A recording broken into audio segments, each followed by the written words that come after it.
تحفہ آپ کو دینا چاہوں گا، اور یہ وہ تحفہ ہے جو آج بھی کعبہ کے غلاف پہ لکھا ہوا ہے۔ یہ وہ تحفہ ہے جو آج بھی کعبہ کے غلاف پہ لکھا ہوا ہے، لا الہ الا اللہ الملک الحق المبین۔ پڑھا کے چھوٹا سا واقعہ سنا دو، بس مختصر سا واقعہ ہے، اور یہ واقعہ سیدہ فاطمہ کی روایات سے ملتا ہے۔ سیدہ فاطمہ کے پاس سائلین آتے تھے، ضرورت مند آتے تھے، سخاوت کا گھرانہ، سخیوں کا گھرانہ ہے، ضرورت مند آتے تھے سخاوت کے گھر پہ۔ سیدہ فاطمہ کی بارگاہ میں جتنے لوگ آتے تھے جن کے رشتوں کے مسائل ہوتے تھے، رزق کے مسائل ہوتے تھے، اور گھریلو کوئی الجھنیں، کوئی ناکامیاں، کوئی پریشانیاں، حالات کی بندشیں، گھریلو مسائل، صرف گھریلو مسائل، وہ بیٹی کا رشتہ ہے، وہ اس کا بسنا نہیں ہے، وہ شوہر اور میاں بیوی کی ناچاکی ہے، سسرال کی طرف سے سختی ہے، کوئی تلخی ہے، کوئی مشکل ہے، کوئی مسائل ہیں، کوئی حالات کی تنگی ہے۔ یہ اگر اس قسم کے کوئی مسائل آتے بھی تھے، سختیاں اور تلخیاں آتی بھی تھی، جیسے ہمارے ہاں رشتے نہیں ہو رہے، ہوئے ہیں تو خدا نہ خواستہ طلاق ہونے ہیں، اور کتنے ایسے رشتے ہیں تیسرے دن طلاق ہو گئی، کروڑوں روپے لگائے، کسی نے اربوں روپے لگائے، ایسے بھی شادیاں ہوئیں، طلاق ہو گئی، گھر نہ بسے، گھریلو الجھنیں ہیں، ناکامیاں ہیں، پریشانیاں ہیں، گھریلو زندگی کی جتنی بھی مشکلات ہیں، رزق کی کمی ہے، صحت کی کمی ہے، ایک بیماری گھر سے جاتی ہے دوسری نہیں جاتی، ایک مشکل جاتی ہے دوسری پھر آ جاتی ہے، اور اس طرح کی تلخیاں، مسائل، مشکلات، بندشیں، ناکامیاں، حالات کی سختیاں، زندگی کی تلخیاں، گھریلو الجھنیں جسے لفظ کہتے ہیں۔ لفظ میں کیا کہہ رہا؟ گھریلو الجھنیں جس کو لفظ کہتے ہیں۔ یہ عمل گھریلو الجھنوں کے لیے سیدہ فاطمہ کا معمول تھا، جس روایت سے مجھے یہ روایت ملی ہے، گھریلو الجھنوں میں ان کی زندگی کے معمولات میں تھا۔ آپ بتاتی تھیں کہ یہ عمل پڑھیں۔ ایک درویش نے مجھے اس عمل کی خصوصی اجازت دی، خلافت بھی تھی، حضرت شیخ انظر شاہ کشمیری رحمت اللہ علیہ نے خلافت بھی تھی، اور ایک رسالے میں یہ مضمون کے ساتھ یہ عمل بھی چھپا ہے، یہ عمل چھپا ہے الحسن میں، اس دور میں مضمون بھی چھپا اور یہ عمل بھی چھپا تھا۔ انہوں نے جو اجازت دی تھی، فرمایا تھا جدا جدا کر کے پڑھنا طاقت بڑھ جائے گی۔ لا الہ الا اللہ الملک الحق المبین۔ انہوں نے فرمایا تھا، اللہ کے ولی تھے، انہوں نے فرمایا تھا کہ جدا جدا کر کے پڑھنا۔ گھریلو الجھنوں میں سیدہ فاطمہ، سیدہ کائنات، حسنین کریمین کی والدہ محترمہ، اور کائنات میں جتنی خواتین ہیں ان کی سردار، اور میں سیدہ فاطمہ کے بارے میں کہا کرتا ہوں یہ خاتون اول ہے پوری کائنات۔ کہتے ہیں خاتون اول ملک کے وزیر اعظم کی بیوی ہوتی ہے، سارے ہمارے لیے قابل احترام ہیں، لیکن یہ خاتون اول ہے ساری کائنات۔ میرا تو یہ یقین بھی ہے، عقیدہ بھی ہے، اور ہے تو میرے خیال میں ٹھیک ہے، خاتون اول ہے سیدہ فاطمہ رضی اللہ تعالی عنہا۔ تو میں آپ کی خدمت میں عرض کروں، یہ وہ بتاتی تھی گھریلو الجھنوں، گھریلو الجھنوں، اس کے بڑے تجربے ہیں، لیکن اس کا وظیفہ نہیں پڑھنا۔ جو میں تجربہ بتا رہا ہوں، اب اس کو وظیفہ پڑھیں، سینکڑوں پڑھیں، ہزاروں پڑھیں، لاکھوں پڑھیں، کروڑوں پڑھیں، اس کا وظیفہ کریں، ضرور کریں اس کا وظیفہ۔ لا الہ الا اللہ کیا لکھو؟ الحق المبین۔ اس کو جدا جدا کر کے مجھے جس درویش نے اجازت دی تھی، اس کو پڑھنا نہیں ہے، اس کو تصور سے لکھنا ہے۔ یہ ذرا نقطہ یاد رکھیں، یہاں ذرا تھوڑی سی آپ کی توجہ چاہیے۔ پڑھیں گے تو لکھیں گے، لیکن پڑھنے سے مراد اس کی تسبیح، اور اس کی تسبیح ہیں، کتابوں میں روایات ہیں، وہ آپ کر سکتے ہیں، لیکن اس وقت جو میں آپ کو عمل بتا رہا ہوں، اس وقت جس عمل کی آپ کو اجازت دے رہا ہوں، وہ عمل ہے اس کو تصور میں لکھنے کا عمل ہے۔ وہ عمل مجھ سے ذرا تھوڑی سی توجہ سے لے لیں۔ آپ جس زندگی کے گھر کے جس مسئلے کو حل کرنا چاہتے ہیں، اس کے اوپر تصور ہی میں اس کو لکھیں۔ چلو آپ ایسا کریں، آپ کی اولاد ہے، گھر ہے، اس کے اوپر لکھیں، ذرا تصور میں لکھیں، لا الہ الا اللہ الملک الحق المبین۔ اچھا، یہ تصور پہلے تھوڑا کمزور ہوگا، پھر ایک وقت آئے گا یہ تصور مضبوط سے مضبوط تر ہوتا جائے گا، یہ تصور مضبوط سے مضبوط تر ہوتا جائے گا۔ تھوڑی سی توجہ کی ضرورت ہے، آپ ذرا رک گئے ہیں میری بات کو۔ آپ کہیں گے ورد کراؤں گا، میں نہیں کراؤں گا، آپ کہیں گے تسبیح بتاؤں گا، میں نہیں بتاؤں گا، مجھے جو عمل جیسے ملا میں تو ویسے پہنچاؤں گا، مجھے جو امانت جیسے ملی میں ویسے پہنچاؤں، میں نہیں بتاؤں گا۔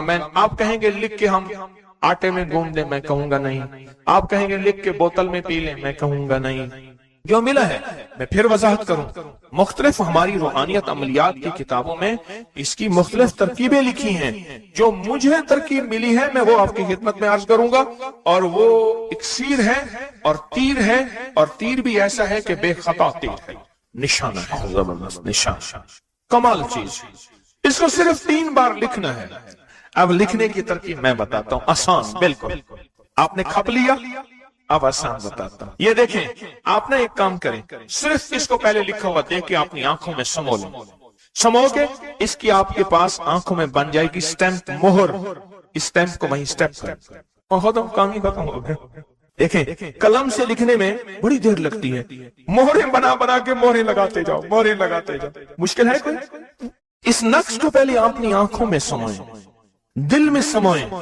بہت طاقتور نقش ہے، کعبہ کے غلاف پہ لکھا ہوا ہے، اور اس کی بڑی طاقت ہے، الملک الحق المبین۔ اور پھر ادھر کلمہ ہے، لا الہ الا اللہ الملک الحق المبین، لا الہ الا اللہ الملک الحق المبین۔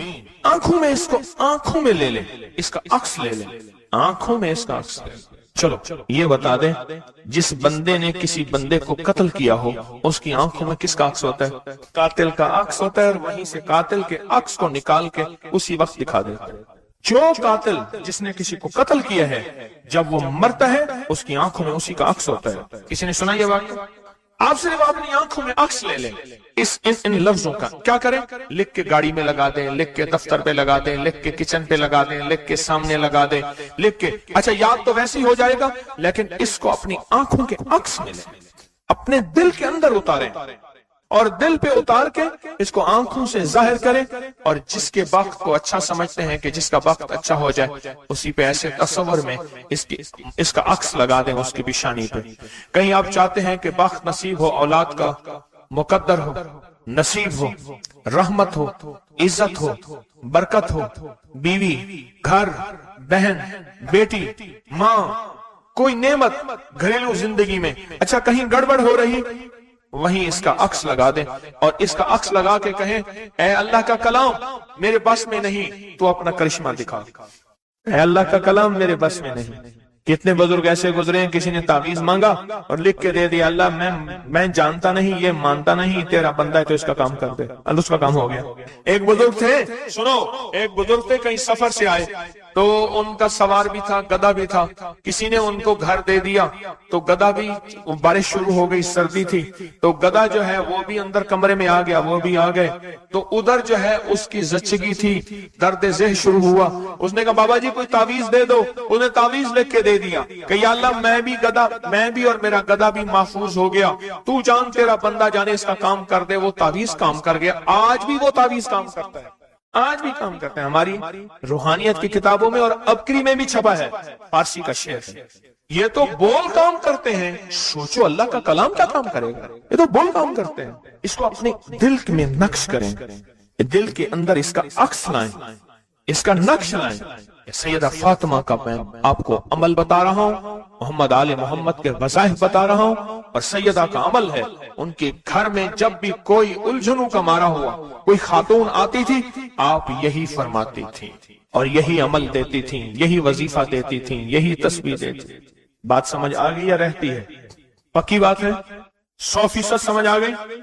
آپ اس کو نا، آپ ایسا کریں، آپ اس کو ایسا کریں، میرے اوپر نقش لگائیں، نشانے لگائیں، ٹرائی کریں نا، یعنی یہیں سے کام شروع کر دیں، اور یہ نیت کریں کہ یا اللہ یہ جو فقیر بیٹھا ہے، اس عمل کا نور، اس کی برکتیں، اس کی خیریں اس فقیر کو عطا کر دیں، میری پیشانی کے اوپر لگائیں اس ٹائم پہ، اور میں آپ کی پیشانی پہ لگا دوں، اور پوری دنیا میں جتنے لوگ مجھے دیکھ رہے ہیں میں ان کو نہیں دیکھ رہا، میں انشاءاللہ اللہ کے خزانوں بھیج رہا ہوں، فرشتوں کو دیتا ہوں، فرشتوں جا کے لگا دو، فرشتے لگا دیتے انشاءاللہ۔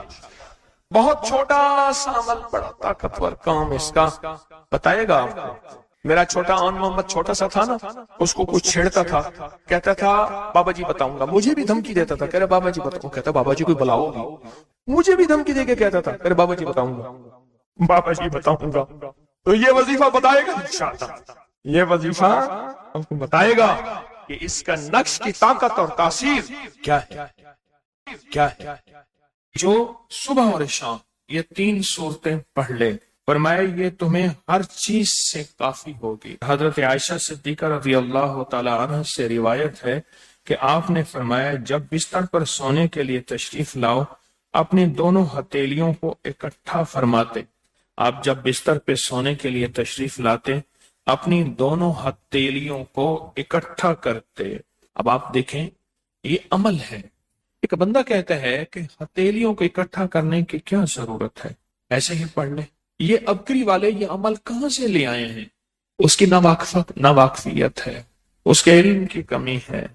جو عمل میرے کملی والے نے فرمایا اب مجھے کسی دلیل کی ضرورت نہیں ہے، یا ہے کسی حوالے کی، کسی ثبوت کی نہیں ہے۔ جو میرے حضور نے فرمایا بس حق ہے، حق ہے اور حق ہے۔ تو فرمایا کہ آپ اپنے دونوں ہتھیلیوں کو غور سے توجہ کریں، اکٹھا فرماتے جیسے ہم دعا کے لیے جمع کرتے ہیں ہتھیلیوں کو، دعا مانگتے ہیں نا، ایسے میرے حضور اپنی دونوں ہتھیلیوں کو اکٹھا فرماتے، پھر 3 صورتیں پڑھتے، قل هو اللہ احد، سورۃ فلق، قل اعوذ برب الفلق اور قل اعوذ برب الناس، پھر پڑھ کر ان دونوں ہاتھوں پر دم کرتے اور پھر پر اپنے سر نمبر 1، دوسرا چہرہ نمبر 2 اور اپنے جسم کے اگلے حصے پر جہاں تک ہاتھ پہنچے اس طرح 3 دفعہ کرتے تھے۔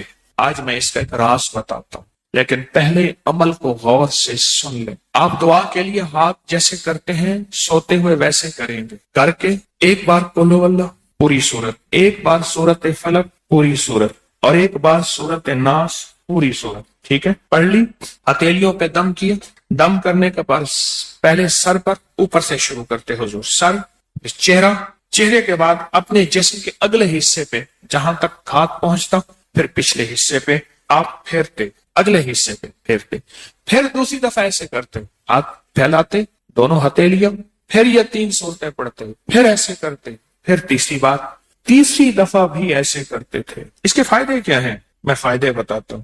ابن عباس سے روایت ہے کہ جو شخص سوتے وقت قل هو اللہ اور معوذتین فلق اور ناس 3 بار پڑھ لے، اگر اسے اس رات موت بھی آ گئی تو شہادت کی موت مرے گا، اگر زندہ رہا تو گناہوں سے پاک کر دیا جائے گا۔ سوتے وقت یہ عمل 3 دفعہ کر لے۔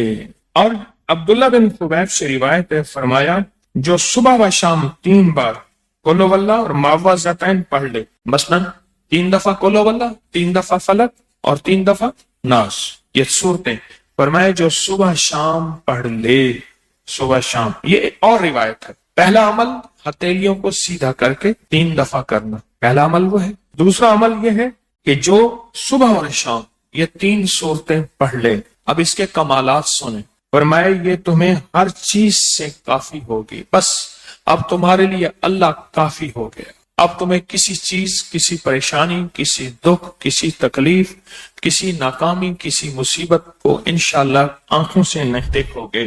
یہ جو ہم دعا کے لیے ہاتھ پھیلاتے ہیں یہ دراصل کشکول ہے کہ مولا میں خالی ہوں، میں فقیر ہوں، میں منگتا ہوں، میں پیاسا ہوں، میں عاجز ہوں اور تو شہنشاہ ہے، مجھ فقیر کو عطا فرما۔ ہم دعا کے لیے ہاتھ پھیلاتے ہیں تو 2 بندہ دونوں ہاتھوں میں دعا کے لیے ہاتھ پھیلاتا ہے اور پھر یہ 3 صورتیں پڑھ کے پھونک مارتا ہے۔ ان تمام 3 صورتوں کا نور، اس کا سرور، اس کی برکت، اس کی رحمت اور اس کی عطا اس کے ہاتھوں پہ آتی ہے، پھر اس ساری عطا کو اپنے پورے جسم پر پھیرتا ہے تو ایسے ہے اس کے پورے جسم پہ ایک نور کا حصار، دیوار، ایک نور اس کے جسم پہ، پھر اس کو دنیا کا کوئی حسد کا تیر، کوئی جادو کا تیر اس پہ وار نہیں ہوتا، کوئی دشمن کا ایسا تیر جو انتقام کا ہو، ناکامی کا ہو، پریشانی کا ہو، یہ جو وظیفے ہیں کسی درویش کی یا کوئی درویش نے جس کو اجازت ہے اس کی اجازت صحیح ہو، ہر بندہ اجازت دینا نہ شروع کر دے، اجازت کے پیچھے نسبتیں چاہیے، ان نسبتوں کی طاقت چاہیے، وہ جو اجازت ملتی ہے اس اجازت کے اندر جو تاثیر ہوتی ہے، اس میں جو کمال ہوتا ہے، اس میں جو اندر کی کیفیتیں ہوتی ہیں، اس اجازت سے نسلوں میں تونگری، دولت، رزق، عزت، صحت ایسے بارش کی طرح برستی ہے۔ میرے جو مرشد تھے حضرت خواجہ سید محمد عبداللہ حجویری رحمت اللہ علیہ، میرے مرشد جو تھے وہ حضرت داتا صاحب کی سچی آل میں سے تھے۔ مجھے جاتے جاتے انہوں نے اجازت دی 1991 ستمبر میں، اور مدینہ منورہ فرمایا میں جا رہا ہوں، بس اب بقی میں، اور بقی کے اندر جا کے سو گئے۔ اب بھی میں مرشد کے ہاں جاتا ہوں تو جنت البقیع کے قبرستان میں ان کی نسبتیں دیکھیں کتنی اونچی ہیں۔ پھر وہ نہیں، 26 بڑی ہستیوں نے مجھے خلافتیں، اجازتیں دیں، 26 سے بلکہ زیادہ اجازتیں اور خلافتیں دیں، اور ان کی توجہات ہیں، ان کی پیچھے دعائیں ہیں، اور پیچھے کامل کے ہاتھ ہیں۔ یہ روحانیت کی نسبتیں ہوتی ہیں، روحانیت کی نسبتیں ہوتی ہیں۔ ان نسبتوں کے ساتھ جیسے آپ تسبیح خانے میں ماشاءاللہ پوری دنیا میں لوگ یہاں آئے ہوئے ہیں، اور بڑے بڑے ہستیاں یہاں آئی ہوئی ہیں جو مٹی ہو کے چٹائیوں پہ پڑے ہیں، خواتین میں بھی مردوں میں بھی، بڑے بڑے عہدوں والے، عزتوں والے، بڑے بڑے مقام والے یہاں اپنے مرشد خانے میں بے حیثیت ہو کے پڑے ہیں۔ جو بے حیثیت ہو کے آتا ہے اللہ اس کو عزت اور مقام اور حیثیت دے۔ کہنے لگا میں نے نا حمزات کو قابو کرنے کے لیے میں نے ایک عمل کیا۔ عمل یہ تھا کہ ایک بڑا سا تھال لے لیں، جیسے یہ گارے اور مٹی میں تھال ہوتے ہیں، اس کا چراغ بنا لیں، اس میں 10 کلو تیل ڈالیں اور بڑی ساری بتی ہو، ٹھیک، اس کی بتی جلائیں۔ 10 کلو تیل جلنا ہے، یہ سارا کتنا تیل جلنا ہے، اس کی بتی میں، اس کی لو میں دیکھنا ہے، اور پھر بیٹھنا اس انداز سے ہے کہ میرا سایہ ہو، اور پھر میں اپنے سائے کو بھی دیکھوں، لو کو بھی دیکھوں، اور اس کے بعد یہ وظیفہ پڑھنا ہے۔ 40 دن میں یہ 10 کلو تیل جل جاتا ہے، دن رات بیٹھنا ہے اور اس کو پڑھنا۔ 30 دن جب گزرے تھے، 30 دن گزرنے کے بعد اس کو نقشے نظر آنا شروع ہوئے۔ نقشے یہ نظر آنا شروع ہوئے کہ گھر ہے، بچے ہیں، کھیل رہے ہیں، اماں بیٹھی ہے، آپس میں بچے کو لڑ بھی رہے ہیں، کھا بھی رہے ہیں، پی بھی رہے ہیں۔ اس نے ادھر سے توجہ ہٹائی۔ مرشد نے فرمایا تھا کہ دیکھ میری نگرانی میں عمل کر رہا، نقشے نظر آئیں گے، کسی نقشے میں نہ توجہ کرنا نہ خوف کرنا، خوف بھی آئے گا، چیزیں بھی آئیں گے، نہ کرنا، بس نہ کرنا۔ دوسرے دن اوپے سے نظر آیا، پھر بچے ہیں کسی باغ میں کھیل رہے ہیں، ایک بچہ پھر گم ہو جاتا ہے، ماں روتی ہے، اتنا روتی ہے اس کو رونا آ جاتا ہے۔ پھر خیال آیا مرشد نے فرمایا تھا کسی توجہ نہ کر، یہ کیا نقشہ شروع ہو گیا؟ اچھا پھر 2 دن کے بعد نقشہ آیا، بچے کھیلتے کھیلتے کھجور پہ چڑھ گئے، ایک بچہ جو اوپر سے گرا اس کے بازو ٹوٹ گئی، لات ٹوٹ گئی، اب پتہ چلا وہ تو مر گیا۔ اب اس کی میت پہ جو اماں نے بین ڈالے، جو ابے نے روئے اور گھر کی مائیاں روئی، اصل اس کو وظیفے سے ہٹانا تھا، اور اس کی نظر جو وہ وہاں سے نظر سے ہٹانا تھا۔ پھر اس کو مرشد کا خیال آیا کہ توجہ نہیں ہٹانی، دھیان نہیں ہٹانا۔ پھر خیال آیا جب مرشد کامل ہو فائدہ کبھی نہیں ہوگا جب تک یقین کامل نہ، اصل توجہ ہٹانی ہے، اور بہت زیادہ رونا، اور اتنا رونا کہ سرکار کا خیال آیا، بچے کو لے جا رہے ہیں، اس کی میت پھر قبر کھود رہے ہیں، پھر اس کا یہ کر رہے ہیں، رونا اتنا کہ اس کے آنسوں، رونے کی کوئی کیفیت تھی مائیوں کی۔ 2 دن ابھی رہتے تھے 40 دن میں سے، تو پھر وہی گھر نظر آیا، بچے کھیل رہے ہیں، شوہر آیا، اس نے آ کے کہا مجھے روٹی دو۔ اس نے کہا گھر میں تو کچھ بھی نہیں ہے، لکڑیاں ہی نہیں ہیں، آپ نے کچھ دیا ہی نہیں۔ میاں بیوی کی لڑائی ہو گئی۔ اس نے کہا پھر ٹھیک ہے میں آج سب کو جلا دے۔ اس نے کہا لکڑیاں لے آیا، ادھر ادھر سے لکڑیاں لا کے نہ سے اس نے وہ لکڑیاں جلائیں، بچوں کو اٹھا کے جو ڈالا آگ میں، جو چیخیں نکلی بچوں، دوسرے کو پکڑ کے ڈالا، تیسرے کو ڈالا، چوتھے کو ڈالا، آگ میں ڈالتا جا رہا ہے۔ مائی چیخ رہی ہے، کوہرام ہے، زندہ بچوں چھوٹے معصوموں کو آگ میں ڈال رہا ہے۔ ڈالتے ڈالتے کہنے لگے تو بچ گئی ہے بھائی، پھر پکڑ کے میں تجھے ڈالتا ہوں۔ جب اس کے ڈال کے کہنے لگا اب اس عامل کو تو بچ گیا ہے، ایسے اس کو ایسے پکڑنے لگا، اور پیچھے مرشد کا کھینچ کے تھپڑ اس کو آیا۔ جب کھینچ کے تھپڑ آیا سارا نقشہ ختم ہو گیا۔ اوہ کہنے لگا یہ کیا تھا؟ مرشد کامل ایسا ہوئے جرا لولوں دے وچ وسے ہو، نال نگاہ دے پاک کریندا، نہ صابن سجی کھتے ہو۔ یہ اس وقت ہوگا جب یقین ہوگا، جب تیرا یقین کمزور ہے۔ مرشد کامل ہے، یقین کامل نہیں، ناکام رہے گا ساری زندگی، تھرمامیٹر لگاتا رہے گا۔ کوئی کہہ دے گا کہ تیرا مرشد 1 نمبر ہے، ولی ہے، کہا سبحان اللہ۔ کوئی کہہ دے گا 2 نمبر ہے، کہے توبہ توبہ، ساری عمر اسی زندگی میں رہے گا، کبھی نہیں پا سکے گا۔ 40 دن کے بعد مرشد کی خدمت میں حاضر ہوا اور سارے نقشے بتائے، فرمایا نہ بتاؤ، ہم دیکھ رہے تھے۔ علامہ فخر الدین رازی رحمت اللہ علیہ کا مشہور واقعہ ہے، مرید جو ہے آپ کا سینکڑوں میل دور، اور وہ مرید وہ تھا جو ساری عمر اللہ کے وجود کو کہتا رہا کہ اللہ کے وجود کو نہ ماننے والے کہتے تھے کوئی اللہ نہیں ہے، کہاں ہے دکھاؤ، ہر چیز خود بخود بن گئی ہے، خود بخود ختم ہو جائے گی۔ ان کے پاس 100 دلیلیں تھیں، کتنی 100 دلیلیں تھیں، اور آج تک ان کی دلیلوں کو کوئی توڑ نہیں سکا تھا اللہ کے وجود پہ۔ آخری وقت ہے، اور آخری وقت کے اندر ایک دروازہ کھٹکھٹایا کسی نے کہ جناب ایک بزرگ آپ سے ملنے آئے ہیں۔ وہ بزرگ ان کے دوست تھے پرانے، اوہو آپ کا آخری وقت ہے، میں ملنے آیا۔ اور وہ بزرگ نہیں تھا، وہ شیطان کی شکل بن کے آیا تھا۔ اس نے آتے ہی وہ مسئلہ چھیڑ دیا، آج تک اس کی دلیلیں کوئی نہیں توڑ سکا تھا، یہ اس کی دلیل توڑ گیا۔ پہلی دلیل ٹوٹ گئی، اس نے دوسری دی اللہ ہے، اس نے 2 دلیل بھی توڑ دی کہ اللہ نہیں ہے، اس نے تیسری دی اللہ ہے، اس نے وہ اپنے علم کی طاقت وہ دلیل بھی توڑ دی، چوتھی 99 دلیلیں توڑی، ابھی ایک دلیل باقی رہتی ہے، اگر وہ بھی دلیل گئی تو یہ بھی کہتا ہے اللہ نہیں، اور آخری وقت میں رب کے وجود کا انکار کر کے خاتمہ خراب کر کے گیا۔ مرشد وضو فرما رہے تھے، دور کہیں میلوں میلوں دور اللہ نے اپنی طاقت قدرت سے نقشے ہٹائے سامنے سے، اور نقشے ہٹائے کہ تیرا مرید گیا، وہیں سے وضو کا پانی چلو بھر کے نہ زور سے پھینکا، اور کانوں میں آواز آئی کیوں دلیلیں دے رہا ہے، تو نہیں کہتا میں نے اللہ کو بغیر دلیل کے مانا، تو دلیلیں دے رہا ہے، کیوں نہیں کہتا کہ میں رب کو بغیر دلیل کے مان۔ عمر رضی اللہ تعالیٰ عنہ امیر المومنین مسجد نبی میں خطبہ دے رہے ہیں، حضرت ساریہ صحابی تھے، وہ اس لشکر کے سپہ سالار تھے، میلوں سے میلوں سینکڑوں میل دور ایسے نقشے ہٹے، اور خطبے کے دوران انوکھی بات کہہ دی، یا ساریہ الجبل، ساریہ پہاڑ کے پیچھے دیکھ دشمن وہاں سے حملہ کر رہا ہے، اور پھر خطبہ شروع کر دیا۔ جمعہ کا خطبہ تھا، لوگ حیران، یہ امیر المومنین نے کیا فرما دیا؟ جب حضرت ساریہ کا قافلہ آیا واپس تو فرمایا فلاں وقت فلاں لمحے فلاں وقت میں جمعے کے دن فلاں لمحے میں امیر المومنین آپ کی آواز آئی تھی، اگر نہ آتی تو دشمن نے پیچھے سے مقابلہ حملہ کر دیا تھا اور ہمیں کاٹ کے رکھ دیتا، ٹوٹے ٹوٹے کر دیتا۔ آپ کی آواز آئی، ساریہ پیچھے دیکھ دشمن حملہ کر رہا ہے پہاڑ کے پیچھے، یا ساریہ الجبل۔ یہ میں آپ کو حوالوں سے بات کر رہا ہوں، روایات بتا کے بات کر رہا ہوں۔